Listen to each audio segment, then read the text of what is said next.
अस्सलाम वालेकुम दोस्तों। अंधेरी, गहरी और तंग कोठरी, जमीन की वो आखिरी पनाहगाह जहां बलाखिर हर इंसान को तन्हा लौट कर आना है।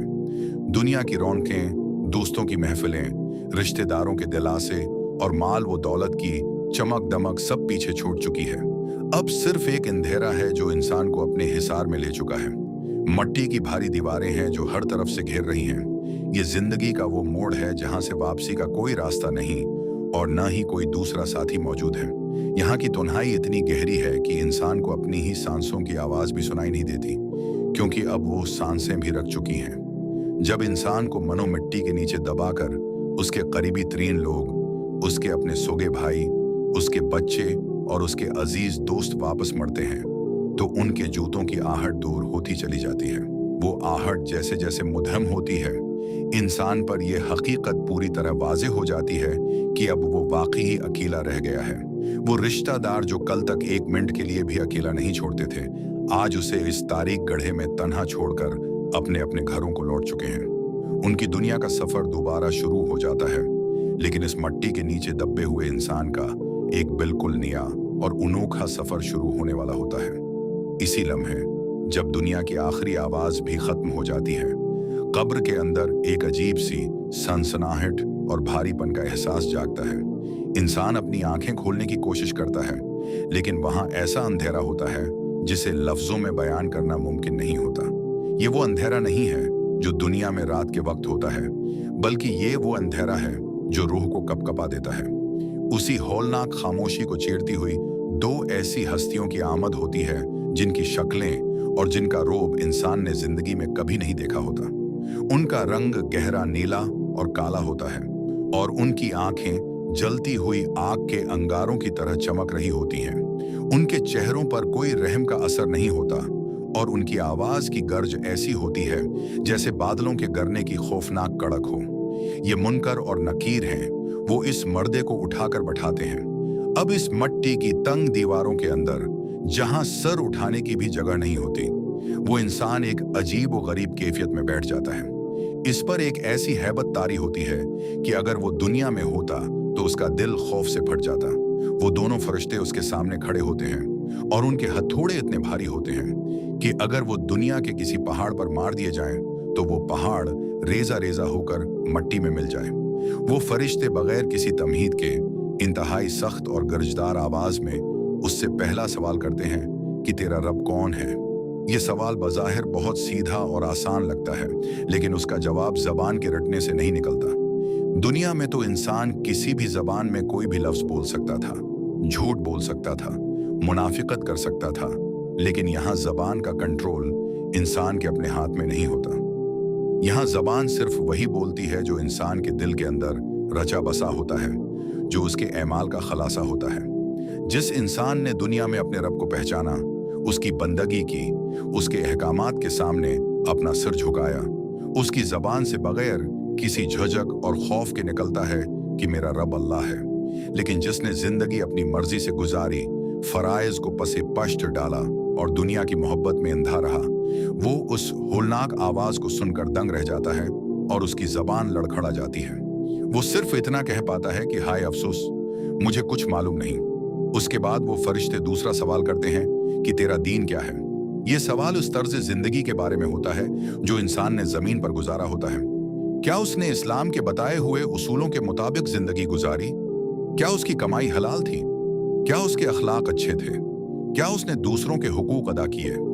नेक इंसान जिसका दिल ईमान की रोशनी से मनव्वर होता है, वो इंतहाई इत्मीनान के साथ जवाब देता है कि मेरा दीन इस्लाम है।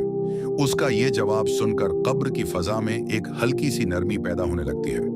लेकिन गनहगार और मुनाफिक इंसान इस सवाल पर भी हका बका रह जाता है। वो दुनिया में मुसलमानों जैसे नाम तो रखता था, मुसलमानों के त्योहारों में शामिल तो होता था, लेकिन उसका अमल इस्लाम से बहुत दूर था। इसलिए वो यहाँ भी यही कहता है कि मैंने लोगों को कुछ कहते सुना था, बस मैं भी वही कहता रहा, मुझे नहीं मालूम कि सच क्या है। फिर तीसरा और आखिरी सवाल किया जाता है और एक अजीम शख्सियत की तरफ इशारा करके पूछा जाता है कि तुम इन साहब के बारे में क्या कहते हो। ये इशारा रहमत आलम हजरत मोहम्मद मुस्तफ़ी सल्लल्लाहु अलैहि वसल्लम की ज़ात ग्रामी की तरफ होता है। ये वो इम्तिहान होता है जहां दुनिया की तमाम कामयाबियां और डगरियां हेंच हो जाती हैं। जिसने जिंदगी में उनके स्वा हुस्ना को अपना रहनुमा बनाया, उनकी संतों पर चलने की कोशिश की और उनसे सच्ची मोहब्बत की, वो फौरन पहचान लेता है और कहता है कि ये अल्लाह के रसूल हैं। मैं उन पर ईमान लाया और मैंने उनकी तस्दीक की। इस जवाब के साथ ही इस नेक रूह का इम्तिहान खत्म हो जाता है।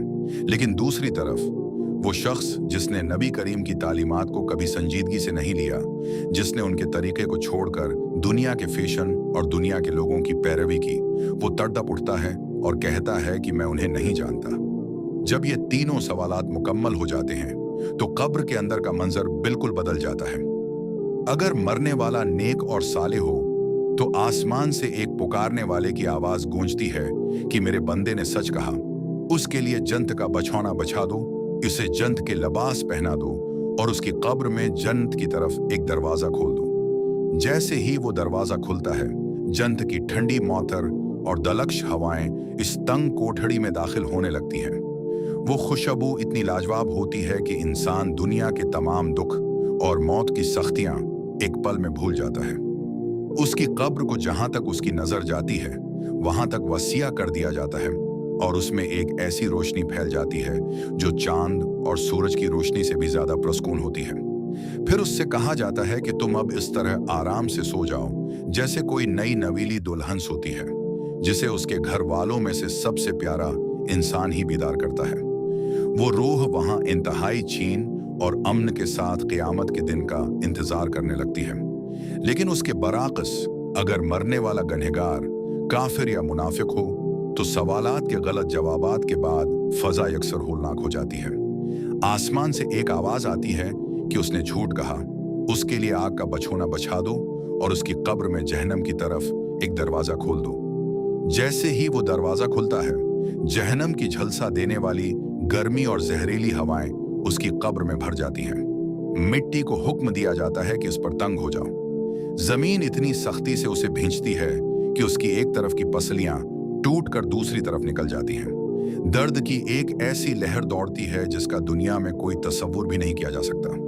उसके बाद उस पर अजाब के लिए ऐसे अंधे और बहरे फरिश्ते मुकर्रर कर दिए जाते हैं जिनके दिलों में रहम का कोई वजूद नहीं होता।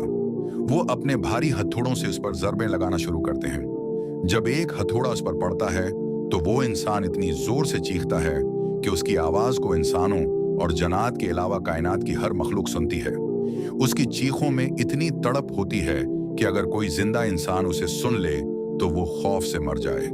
उसके साथ ही उसकी कब्र में खौफनाक सांप और बछड़े छोड़ दिए जाते हैं जो उसे क़यामत तक डिसते रहेंगे। वो सांप ऐसे जहरीले होते हैं कि अगर इनमें से एक भी जमीन पर फूंक मार दे तो दुनिया में कभी कोई हरियाली ना आगे। इंसान इस अजाब के दौरान बार बार पुकारता है, रोता है, गड़गड़ाता है कि मुझे एक बार दुनिया में वापस भेज दो। मैं अब अच्छे अमाल करूंगा, मैं अब नमाजें पढ़ूंगा, मैं लोगों के हुकूक अदा करूंगा, मैं गुनाहों से तौबा करूंगा। लेकिन वहां से जवाब मिलता है कि अब बहुत देर हो चुकी है, महलत का वक्त खत्म हो चुका है। ये वो जगह है जहां सिर्फ अमाल का बदला मिलता है। यहाँ अब कोई नया अमल करने की इजाजत नहीं है। वो इंसान अपने अबरतनाक अंजाम को देखकर हसरत और यास की तस्वीर बन जाता है। ये कब्र का वो पहला मंजर है जो हर इंसान के सामने आने वाला है, चाहे वो बादशाह हो या फकीर, अमीर हो या गरीब, गोरा हो या काला। दुनिया की आर्जी जिंदगी में हम जिन चीजों के पीछे भागते हैं वो सब इसी जमीन के ऊपर रह जाती हैं। जो मकान हम इतनी मेहनत से बनाते हैं उसमें कोई दूसरा रहने लगता है। जो गाड़ी हम फख्र से चलाते हैं उसे कोई और इस्तेमाल करने लगता है। जो बैंक बैलेंस हम जमा करते हैं वो वारिसों में तकसीम हो जाता है। मट्टी के नीचे सिर्फ और सिर्फ हमारे अमाल जाते हैं। अगर अमाल अच्छे हैं तो वो अंधेरी कब्र जन्नत का बाग बन जाती है, और अगर अमाल बुरे हैं तो वही जगह जहन्नम का एक बदतरीन गड्ढा बन जाती है। इस हकीकत को जानने के बाद इंसान को अपनी जिंदगी के हर लम्हे पर गौर करना चाहिए कि वो किस रास्ते पर चल रहा है। क्या वो इस दिन की तैयारी कर रहा है जब उसका कोई मददगार नहीं होगा?